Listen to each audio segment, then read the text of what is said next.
Hello friends, welcome to my YouTube channel Stephen Academy में आपका स्वागत है। और दोस्तों, आज का मैं वीडियो लेकर आया हूं बीएससी एग्रीकल्चर फर्स्ट सेमेस्टर वालों के लिए। उनके लिए एनिमल हस्बेंड्री और वेटनरी साइंस का मैं एक वीडियो आप लोगों को प्रोवाइड करा चुका हूं। अगर वो आप लोगों ने नहीं देखा तो उसकी लिंक आपको डिस्क्रिप्शन बॉक्स में दे दी जाएगी, आप लोग वहाँ से देख सकते हैं। और ये वीडियो मैं आप लोगों के लिए लेकर आया। इस वीडियो में मैंने हर प्रकार के आप लोगों के क्वेश्चन, लघुत्तरी व दीर्घोत्तरी दोनों प्रकार के क्वेश्चन देखे हुए हैं। तो अगर वीडियो आप लोगों को पसंद आए तो प्लीज़ इसे लाइक कर दिया। अगर वो आप लोग लाइक भी नहीं करते और ना ही कुछ कमेंट करके बताते हो कि वीडियो आप लोगों को कैसा लगा या आप लोगों को किस टॉपिक पर क्लास चाहिए, आप लोग ये सब चीज़ें मुझे कमेंट में ज़रूर बता दिया करो। अगर आप लोग पहले वाले वीडियो में कमेंट कर देते, पहले से अगर कमेंट कर देते आप लोग, मैंने बताया हुआ था अगर आप लोग कमेंट कर देंगे तो मैं दूसरी वाली क्लास आप लोगों को जल्दी से जल्दी प्रोवाइड करा दूंगा। ठीक है, तो इस प्रकार से मतलब आप लोग कमेंट कर दीजिए और अपने दोस्तों के साथ ज़रूर शेयर कर दीजिए करिए। और चैनल पर नए हो तो चैनल को सब्सक्राइब जरूर करिए, आप लोग सब्सक्राइब भी नहीं कर रहे हैं। तो चलिए देखते हैं इसमें कौन कौन से क्वेश्चन दिए गए हैं। इसमें बहुत सारे क्वेश्चन इंपॉर्टेंट हैं जो आप लोगों के पेपर में आज आने वाले हैं। तो देखते हैं, इसमें सबसे पहले बात करते हैं प्रजनन पद्धति मतलब ब्रीडिंग मेथड से। ब्रीडिंग सिस्टम क्या क्या होते हैं? तो ब्रीडिंग सिस्टम दो प्रकार के होते हैं, इन ब्रीडिंग अंतः प्रजनन और आउट ब्रीडिंग मतलब बाह्य प्रजनन। तो अब सबसे पहले हम बात करेंगे इन ब्रीडिंग की। तो इन ब्रीडिंग में क्या होता है कि 4 से 5 पीढ़ी तक के संबंधित नर तथा मादाओं के बीच जो प्रजनन होता है वो कराना ही अंतः प्रजनन कहलाता है। मतलब इन ब्रीडिंग का मतलब होता है हिंदी में अंतः प्रजनन कराना। ठीक है, तो ये मैंने आप लोगों को इसकी परिभाषाएं, इसके लाभ, मतलब जिस प्रकार से आप लोग लॉन्ग उत्तरीय प्रश्न में 10 नंबर के हिसाब से लिखते हैं उसी प्रकार से मैं पूरे क्वेश्चन आप लोगों को कराने वाला हूँ। तो चलिए इसमें देखते हैं इसमें क्या लिखा हुआ है और इसके बाद बात करते हैं एडवांटेज ऑफ इनब्रीडिंग। एडवांटेज और इनब्रीडिंग क्या होते हैं? इनब्रीडिंग में संतानों की होमोजाइगोसिटी मतलब समानता क्या होती है? बढ़ती है। नंबर 2 में पशुओं के चयन में सहायता मिलती है। नंबर 3 में बात करते हैं तो इस विधि द्वारा मेल्स अपनी संतति पर अपने गुणों पर छोड़ने की क्षमता भी रखते हैं। ठीक है, इसके बाद हम बात करते हैं कि नंबर 4 पर क्या आता है कि पशुओं में रेसेसिव कैरेक्टर मतलब जो अप्रभावी लक्षण होते हैं उनको प्रकट करने की यह विधि सर्वश्रेष्ठ होती है। नंबर 5 पर बात करेंगे तो इस विधि में हेरिडिटी बढ़ती है तथा विभिन्नता वेरिएशन कम हो जाती है। तो ये थे इसके लाभ थे। क्या बताया हुआ था? एडवांटेज ऑफ इनब्रीडिंग, मतलब ये इसके लाभ थे जो मैंने आप लोगों को बता दिए हैं 5 पॉइंट में। ठीक है, इसके बाद बात करते हैं नेक्स्ट की। नेक्स्ट क्या है कि डिसएडवांटेज पर बात करते हैं। इसकी जो हानियां हैं वो क्या क्या हैं इनब्रीडिंग की। तो पहले नंबर पर हानि बताई गई है कि लगातार इनब्रीडिंग करने से पशुओं की ग्रोथ कम होने लगती है। नंबर 2 में उनकी प्रोडक्टिविटी मतलब उत्पादन शक्ति जो होती है उसमें कमी आ जाती है। नंबर 3 में कि दूध में फैट वसा की मात्रा कम हो जाती है।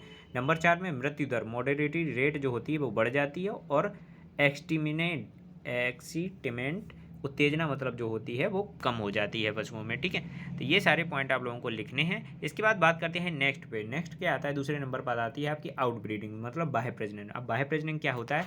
आप लोग अगर इंग्लिश में लिखना चाहे इंग्लिश में भी मेरे पास यहाँ पर दिया गया है कि mating of unrelated over 5 to 6 generation males and females is known as out breeding. मतलब एग्जाम्पल में Sindhi cow and Haryana bulls, इनका जब मैटिंग कराएंगे तो ये आउट ब्रीडिंग कहलाएगी। अब हिंदी में क्या है इसकी परिभाषा यहाँ पर दी गई है कि 5 से 6 पीढ़ी तक के असंबंधित नर तथा मादाओं के बीच प्रजनन कराना ही बाह्य प्रजनन कहलाता है। ठीक है, तो ये थी इसकी हिंदी में परिभाषा। इसके बाद हम बात करेंगे कि इसमें जो इसके जो प्रकार होते हैं आउट ब्रीडिंग के, कई सारे प्रकार होते हैं। पहला प्रकार है इसमें आउट क्रॉसिंग मतलब भिन्न संकरण जो होता है ये आउट क्रॉसिंग की श्रेणी में आता है। तो आउट क्रॉसिंग में हम लोग क्या कराते हैं तो देखते हैं।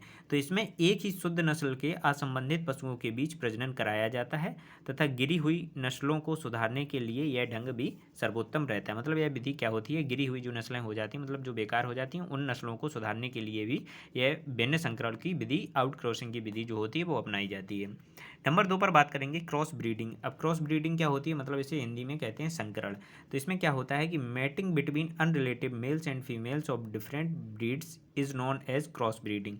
मतलब इसमें जो अगर हिंदी में समझेंगे तो इसमें बताया गया कि अशुद्ध नस्ल के असंबंधित पशुओं के बीच जो संकरण कराया जाता है उसे क्रॉस ब्रीडिंग मतलब या संकरण कहते हैं।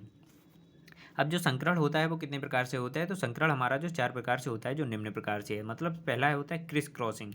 अब क्रिस क्रॉसिंग क्या होती है? ये एकांतर विधि होती है तथा एकांतर विधि द्वारा नर तथा मादाओं में प्रजनन कराना क्रिस क्रॉसिंग कहलाता है। इसके बाद जो इसका जो दूसरा नंबर होता है वो क्या होता है? रोटेशनल और ट्रिपल क्रॉसिंग। रोटेशनल और ट्रिपल क्रॉसिंग क्या होती है कि इस विधि में एक साथ 3 या इससे अधिक मेल्स या फीमेल्स की मैटिंग कराई जाती है। इस विधि में एक साथ 3 या इससे अधिक मेल्स या फीमेल्स की मैटिंग कराई जाती है, इसे ट्रिपल क्रॉसिंग कहा जाता है। नंबर 3 पर बात करेंगे टॉप क्रॉसिंग। टॉप क्रॉसिंग क्या होती है कि इस विधि में मादा को अपनी वंशावली के अंतिम मेल एंड मैटिंग से अपने जो अंतिम वंशावली का जो अंतिम मेल होता है उससे मैटिंग कराई जाती है। इसके बाद बात करेंगे बैक क्रॉसिंग। बैक क्रॉसिंग क्या होती है इसे देख लेते हैं कि इसमें विभिन्न प्रकार की नस्लों के मेल्स एंड फीमेल्स को अपने पूर्वजों से मैटिंग कराई जाती है, तो इसे कहा जाता है बैक क्रॉसिंग, इसे कहते हैं। इसके बाद बात करेंगे जो क्रॉस ब्रीडिंग थी, क्रॉस ब्रीडिंग के एडवांटेज मतलब इसके जो लाभ हैं वो क्या क्या हैं। तो इसमें क्या होता है कि इस विधि में उत्पन्न संतान बहुत तेज, फुर्तीली तथा शक्तिशाली होती है। नंबर 2 में आता है कि किसी नई किस्म में मनचाहे गुण उत्पन्न करने के लिए यह विधि उचित होती है।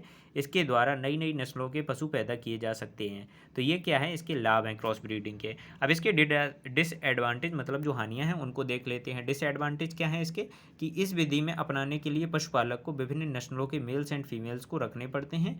नंबर 2 में कि जिसके लिए पालन पोषण के उपयुक्त साधन जुटाने पड़ते हैं तथा काफ़ी कठिनाई होती है, साथ ही यह कार्य काफ़ी मूल्यवान भी पड़ जाता है। ठीक है, ये डिसएडवांटेज हैं इसके क्रॉस ब्रीडिंग के। इसके बाद बात करते हैं हम जो एक टॉपिक क्रमोन्नति मतलब ग्रेडिंग अप। ग्रेडिंग अप से आप लोगों से क्या टिप्पणी पूछी जा सकती है, तो ग्रेडिंग अप क्या है, तो इसे क्रमोन्नति कहते हैं हिंदी में।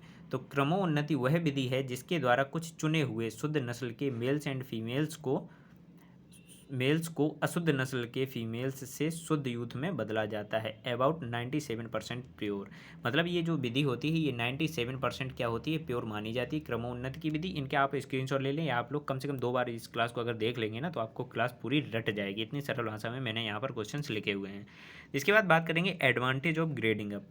अब इसके जो एडवांटेज होते हैं वो क्या क्या होते हैं, तो इसमें देखिए संतान में समानता, आकार, उत्पादन शक्ति से दृष्टि होती है और भारत में अधिकतम पशु संख्या अशुद्ध है, तो पशुधन की उन्नति के लिए भी यह विधि क्या है, सर्वोत्तम मानी जाती है। ठीक है, इसके बाद बात करेंगे डिसएडवांटेज। डिसएडवांटेज क्या है ग्रेडिंग अप के, उनमें देख लेते हैं कि इस विधि में से पैदा हुए पशु बच्चे प्रजनन की दृष्टि से बिल्कुल बेकार होते हैं, क्योंकि अनैच्छिक एवं खराब जीव भी प्रजनन अवस्था में छिपे रह सकते हैं जो प्रजनन करने पर संतति में पहुंच जाते हैं। तो इसलिए इनके बच्चे जो होते हैं वो प्रजनन की दृष्टि से अच्छे नहीं होते हैं और वो बेकार होते हैं।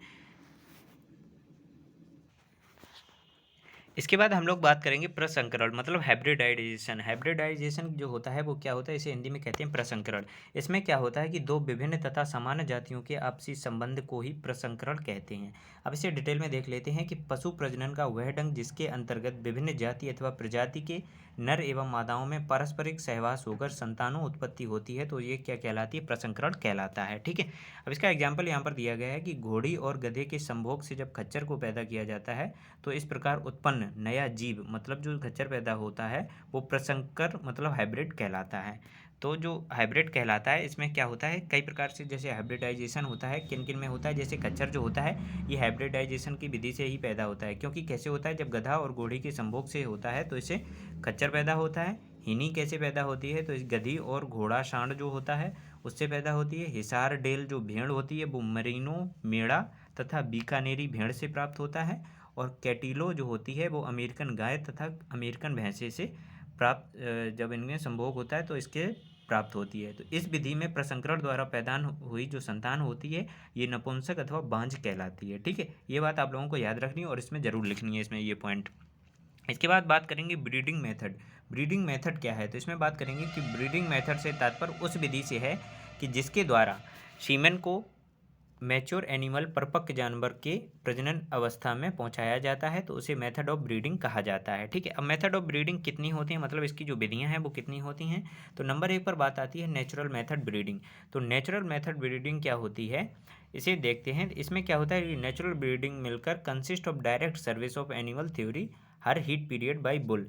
इसमें तो इसके क्या होता है कि नेचुरल ब्रीडिंग में सांड के द्वारा जो होता है उसके हीट पीरियड के समय में मतलब मादा के हीट पीरियड के समय में सांड के द्वारा इसमें जो वो की जाती है प्रसंकरण, तो वो क्या कहलाती है, नेचुरल मेथड ब्रीडिंग कहलाती है। अब इसमें बात करेंगे नंबर 2 पर। नंबर 2 पर क्या है, आर्टिफिशियल ब्रीडिंग। आर्टिफिशियल ब्रीडिंग को एरिका भी कहा जाता है। अब आपसे पूछा जाता है एरिका किसे कहते हैं, तो एरिका आर्टिफिशियल ब्रीडिंग को कहा जाता है। इसमें क्या होता है कि artificial breeding is the process collecting sperm cell of a male and manually depositing. इसमें क्या होता है कि आर्टिफिशियल ब्रीडिंग में आप लोगों को मतलब जो मेल होता है जैसे कि जो सांड होता है उसका जो स्पर्म को कलेक्ट करके मतलब मैनुअली मतलब कृत्रिम रूप से मतलब रिप्रोडक्टिव भाग में मतलब मादा की रिप्रोडक्टिव भाग में इसे डिपॉजिट कर दिया जाता है। तो इस प्रकार से ये आर्टिफिशियल ब्रीडिंग होती है, इसका ये मेथड होता है। अब प्रॉब्लम्स क्या आती हैं आर्टिफिशियल ब्रीडिंग के समय में, तो नंबर 1 पर धार्मिक भावनाओं के कारण अनुपयोगी इसे माना जाता है। नंबर 2 में होता है आर्टिफिशियल ब्रीडिंग की कम जानकारी तथा उसके प्रति घृणा एवं अविश्वास की भावना भी बनाए हुए हैं लोग, ठीक है। तो ये सारी प्रॉब्लम्स आती हैं। नंबर 3 पर क्या आता है कि उत्तम रूप से प्रशिक्षित एवं व्यवसाय के प्रति समर्पित व्यक्तियों की इसमें व्यवसाय में कमी है। तो इसमें आप लोगों को यहाँ पर नीचे कुछ सजेशन दिया गया है। सजेशन में क्या लिखा हुआ है देख लीजिए कि देसी व अशुद्ध मेल्स को बधिया किया जाना चाहिए जिससे नेचुरल ब्रीडिंग करके खराब ना कर सकें, तथा सभी फीमेल्स के मध्यकाल में रिप्रोडक्टिव सिस्टम का भी ध्यान रखा जाना चाहिए, ठीक है। तो ये था आप लोगों का पूरा, मैंने रिप्रोडक्टिव मतलब ब्रीडिंग मेथड्स आप लोगों के सारे बता दिए इसमें। इसके बाद बात करते हैं हम लोग मेथड्स ऑफ मिल्किंग, मतलब दूध दोहने की जो विधियाँ होती हैं इनको भी डिस्क्राइब करने की। यहाँ से आप लोगों के इंपॉर्टेंट क्वेश्चन बनने वाले हैं, तो प्लीज़ आप लोग जल्दी से जल्दी इस क्लास को लाइक कर दीजिए और जितना शेयर कर सकते हैं शेयर भी कर दीजिए, ठीक है। क्योंकि इस वीडियो में बहुत इंपॉर्टेंट क्वेश्चन है, आपके दोस्तों की भी इससे हेल्प हो जाएगी। तो पहले नंबर पर बात करेंगे मिल्किंग बाय हैंड और मिल्किंग बाय मशीन, मतलब दो प्रकार से दूध दुहा जाता है। तो सबसे पहले हम बात करेंगे milking by hand. Milking by hand number 1 पर, तो यह विधि मुख्य रूप से भारत में प्रयुक्त की जाती है। इसकी 3 प्रमुख विधियाँ होती हैं। अब जो मिल्किंग मेथड होता है इसकी जो 3 प्रमुख विधियाँ होती हैं, कौन कौन सी विधियाँ होती हैं। नंबर 1 पर होती है नकलिंग मेथड, मतलब अंगूठा विधि इसे कहा जाता है। तो इसमें बात करेंगे कि अंगूठा दबाकर दूध निकालने की इस विधि में थन के चारों ओर से उंगलियों को मुड़े हुए अंगूठे के बीच में दबाकर दूध निकालते हैं। यह विधि अच्छी नहीं है क्योंकि इसमें पशु को कष्ट अधिक होता है, ठीक है। तो ये विधि अच्छी नहीं मानी जाती है। नंबर 2 पर बात करेंगे फुल हैंड मेथड, मतलब पूर्ण हस्त विधि आती है दूध देने की। तो इस विधि में अंगुलियों को चारों ओर से अंगूठा को मोड़कर दबाया नहीं जाता है। इस विधि में थन को वस्तुओं पर समान दबाव रहता है तथा पशुओं को आराम मिलता है। यह दोहने की सर्वोत्तम विधि मानी जाती है। इसे क्या कहते हैं, पूर्ण हस्त विधि जो होती है दूध दोहने की सर्वोत्तम विधि मानी जाती है। नंबर 3 पर बात करेंगे अब स्ट्रिपिंग मेथड। ये क्या है, चुटकी विधि होती है। इसमें क्या किया जाता है कि इस विधि में अंगूठा एवं उसके आसपास की 2 उंगलियों को बीच में दबाकर ऊपर से नीचे की ओर खींचकर दूध निकाला जाता है। तो इसे कहते हैं चुटकी विधि होती है। इसके बाद बात करेंगे मिल्किंग बाई मशीन। तो मिल्किंग बाई मशीन से किस प्रकार करते हैं, तो इसमें मशीन के थन कप पशु के थनों पर लगा दिया जाता है तथा मशीन द्वारा निर्वात उत्पन्न किया जाता है, जिसके फलस्वरूप थनों से दूध निकालकर बाल्टी में एकत्रित हो जाता है। मशीन का प्रयोग वहाँ किया जाता है जहाँ पर पशु अधिक हों, जैसे कि NDRI और IBRI में इसका प्रयोग करते हैं मशीनों का, ठीक है। इसके बाद बात करते हैं हम लोग पोस्ट मिल्किंग प्रैक्टिसेस, मतलब दूध दुहने के पश्चात की जो क्रियाएं होती हैं वो कौन कौन सी होती हैं। तो दूध दुहने की जो क्रियाएं होती हैं उसमें लिखा हुआ है कि पशु का दूध निकालने के बाद थनों को पोंछकर सुखा देना चाहिए। यदि थनों पर कटे फटे चिन्ह हो तो मिश्री अथवा रोगाणु रोधक मलहम एवं एंटीसेप्टिक रोगाणु रोधक क्रीम को दूध निकालने के बाद लगा देना चाहिए तथा दूध निकालने वाले बर्तन को तुरंत ही साफ व उल्टा करके रख देना चाहिए। ये पोस्ट मिल्किंग प्रैक्टिसेस हैं, ये भी आप लोगों से पूछी जा सकती हैं। इसके बाद बात करेंगे कि दूध दोहने के सिद्धांत, मतलब दूध दोहने के सिद्धांत जो हैं वो कौन कौन से हैं। तो सिद्धांतों को बताया गया है कि पहले नंबर पर बात की गई है कि पशु पूर्णतः स्वस्थ होना चाहिए, उसे कोई भी बीमारी नहीं होनी चाहिए। नंबर 2 में बताया गया है कि पशु को यथासंभव साफ कर लेना चाहिए, मतलब जितना संभव हो सके उसे साफ करके ही दूहना चाहिए। नंबर 3 पर बात की गई है दूध निकालने वालों को साफ एवं स्वच्छ तथा दूध निकालने में निपुण होना चाहिए। नंबर 5 में ग्वाले को दूध में फैलने वाली बीमारी कोई भी नहीं होनी चाहिए। ग्वाला जो होता है मतलब दूध दूहने वाला, उसे ग्वाला कहते हैं। तो ग्वाले को दूध में फैलने वाली जो बीमारियां होती हैं वो नहीं होनी चाहिए। नंबर 5 पर बात करेंगे कि दूध निकालने का बर्तन अच्छी प्रकार से निर्जलीकृत होना चाहिए। नंबर 6 में कि दूध निकालने का स्थान शांत एवं धूल से आदि से सुरक्षित होना चाहिए। नंबर 7 में बात करेंगे तो गाय भैंसों का स्थान सदैव स्वच्छ होना चाहिए, ठीक है। नंबर 8 में बताया गया है कि पशुओं का चारा एवं बिछावन का कार्य दूध निकालने के बाद ही करना चाहिए। चारा और बिछावन का जो कार्य होता है जिससे कि आप लोगों का जो दूध है वो गंदा ना हो। 9 नंबर में बात करेंगे कि दूध सदैव सूखे हाथों से निकालना चाहिए। नंबर 10 में बात करेंगे दूध निकालने की पूर्ण हस्ती विधि जो होती है वो सर्वोत्तम मानी जाती है। ये मैं आप लोगों को अभी बता चुका हूँ। नंबर 11 में बात करेंगे कि पशुओं का दोहन सदैव नियमिततापूर्वक करना चाहिए। नंबर 12 में पशुओं को सदैव स्नेहपूर्वक व्यवहार करना चाहिए। इसके बाद बात करेंगे नंबर 13 की। तो 13 में बताया गया है कि दूध दोहने से पूर्व अभिलेख आदि रखना चाहिए। नंबर 14 में दूध निकालते समय पहली 2-3 धार अलग बर्तन में लेना चाहिए जिससे थन नलिका में उपस्थित जीवाणुओं से छुटकारा मिल सके, क्योंकि इसमें जीवाणु होते हैं उपस्थित तो इनसे छुटकारा मिल जाएगा। नंबर 15 में बात करेंगे कि तो गाय भैंस के बच्चे द्वारा थन से दूध नहीं पिलाना चाहिए, उन्हें अलग से व्यवस्था कर देनी चाहिए। इसके बाद ये सारे मतलब दूध दोहने के सिद्धांत है। इसके बाद बात करेंगे कि दूध दोहने की तैयारी। दूध दोहने की तैयारी मतलब इसमें क्या क्या वस्तुओं की आप लोगों को ज़रूरत पड़ती है, किस प्रकार से इसकी तैयारी करनी चाहिए। तो पहला पॉइंट बताया गया है कि पशुओं को नियमित रूप से खुरैरा कराना चाहिए, मतलब जो ग्रूमिंग की जाती है वो पशुओं को नियमित रूप से करानी चाहिए। नंबर 2 में है कि दोहन से पूर्व बछड़े पिछड़े धड़ एवं जांघों को अच्छी प्रकार से साफ कर लेना चाहिए, क्योंकि वहीं पर दूध दोहने की आप लोग बैठते हैं।